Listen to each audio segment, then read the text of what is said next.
안녕하세요. 책데이트 시간입니다. 이번에 소개해드릴 책은 함께 있으면 마음이 편안해지는 사람이라는 책입니다. 사이토 시게타 지음, 김수롱 김, 다른 상상에서 나온 책입니다.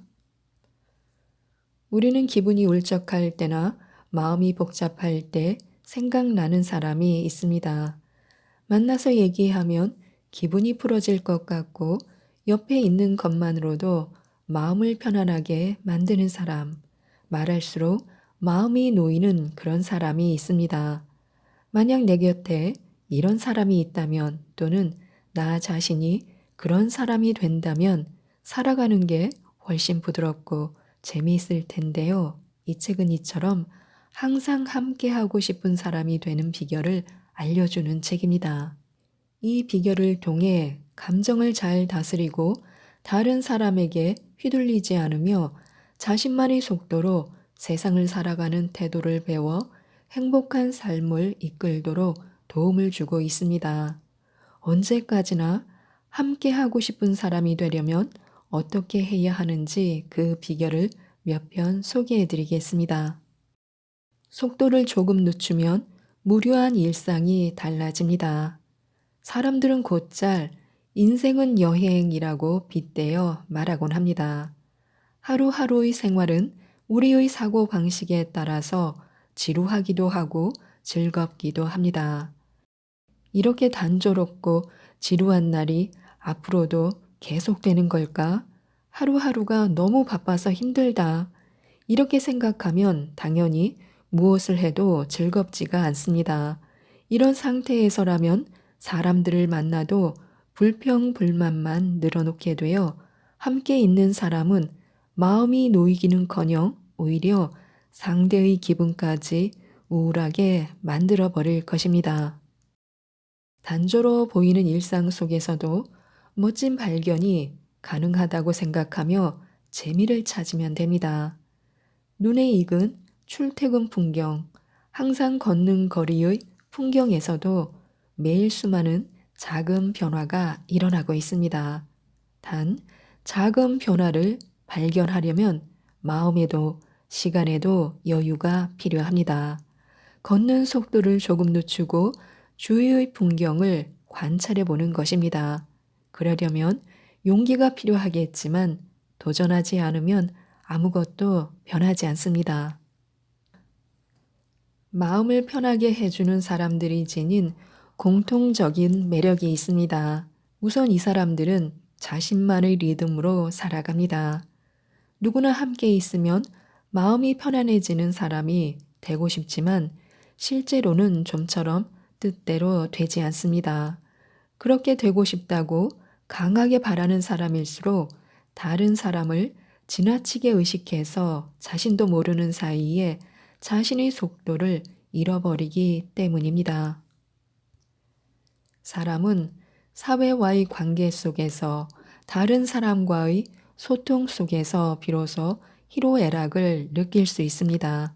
이러한 적당한 자극 덕분에 사람다운 생활을 영위하는 것입니다. 즉, 적당한 자극은 살아가는데 없어서는 안 되는 것이지만 그것이 지나치게 많아도 지나치게 적어도 안 됩니다.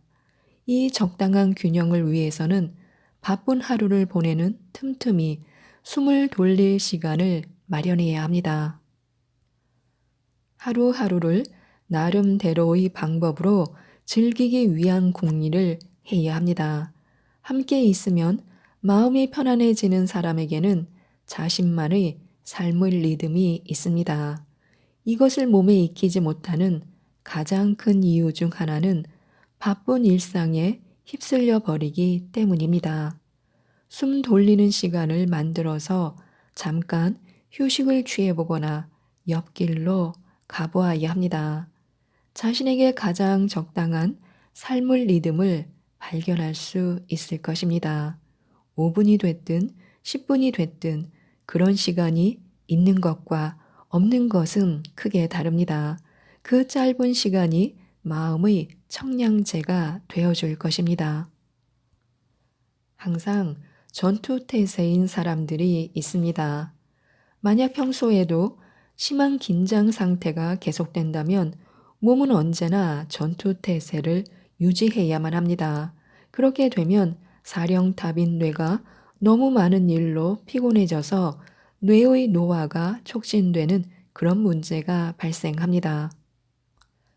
즉, 극도의 불안이나 긴장은 뇌혈관 장애와 건망증으로 향하는 지름길인 것입니다. 그뿐만이 아닙니다. 심한 스트레스가 계속되면 우리 몸에 있는 면역 시스템의 작용도 약화되어 병에 대한 저항력 또한 약해집니다. 마음의 문제와 암의 관계를 다룬 연구들을 보면 실제로 강한 불안감이나 긴장이 계속되는 것에 따라 암세포 퇴치에 관여하는 NK세포가 제대로 작용하지 못한다는 사실을 알 수 있습니다. 아무런 질병이 없는 건강한 사람일지라도 하루에 약 3,000개에서 5,000개나 되는 암세포가 체내에서 발생하고 있습니다.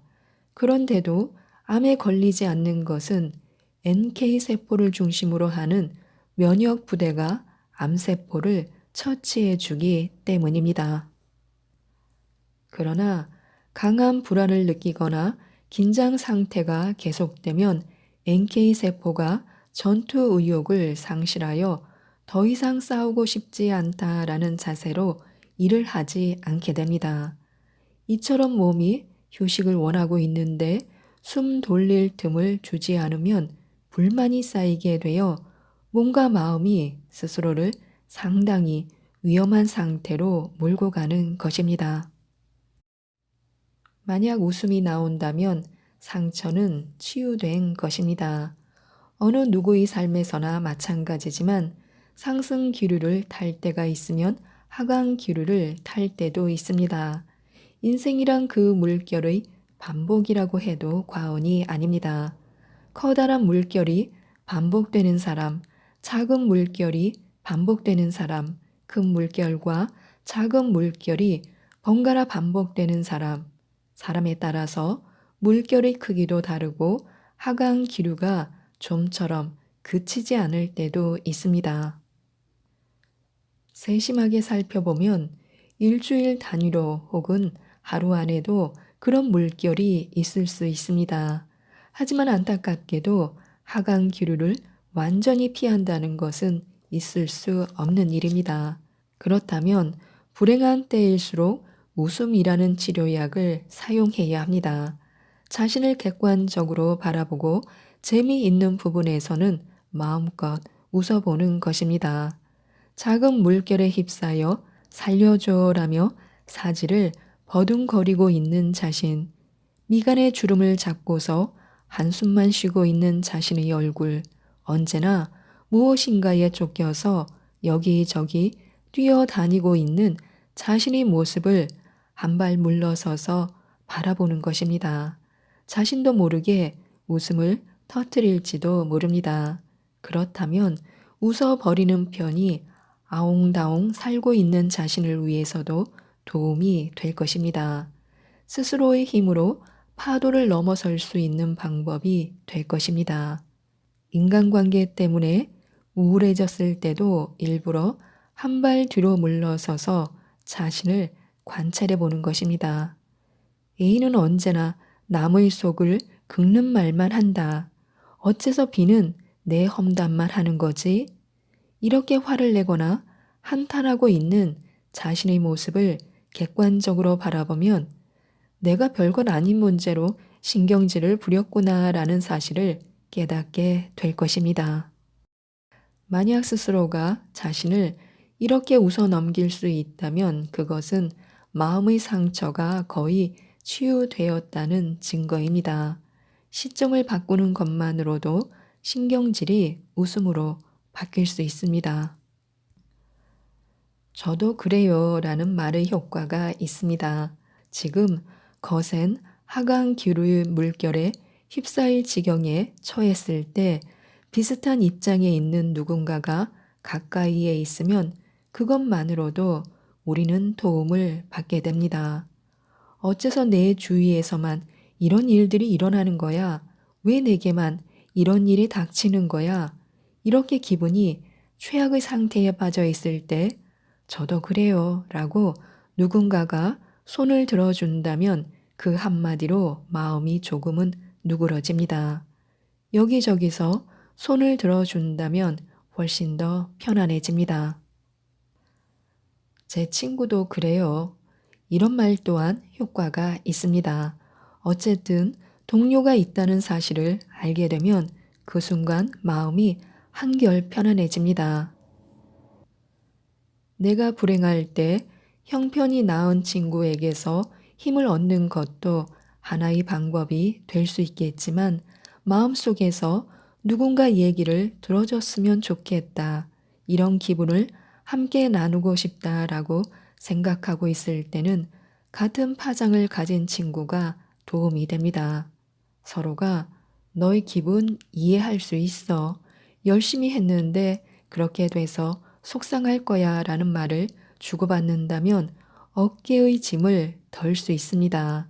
그런 이해를 바탕으로 이야기를 나눈 후에 서로의 불행을 웃어 넘길 수 있다면 가장 이상적인 방법입니다. 지금까지 우울했던 마음이 거짓말처럼 맑아질 것입니다. 이제 더 이상 버틸 수가 없다. 아무하고도 만나고 싶지 않아. 마음 상태가 더욱더 나빠졌을 때도 역시 마찬가지입니다. 아무하고도 만나고 싶지 않다는 마음을 가지고 있는 사람이나 과거에 그런 마음을 가져본 적이 있는 경험자를 만나야 합니다. 본격적으로 우울증 상태에 빠져버리면 그런 사람들은 대부분이 자신의 병명에 충격을 받아서 사람들에게 알리고 싶지 않다. 이런 모습을 보이고 싶지 않다. 나는 이 사회와 어울리지 않는 사람이다. 라는 생각을 하기 쉽습니다. 완벽주의자일수록 스스로를 책망하며 숨고 싶어 합니다. 하지만 지금은 우울증에 걸리는 사람이 드문 시대가 아닙니다. 우울증이 아니더라도 과다한 스트레스를 버텨내고 있는 사람들은 얼마든지 있습니다.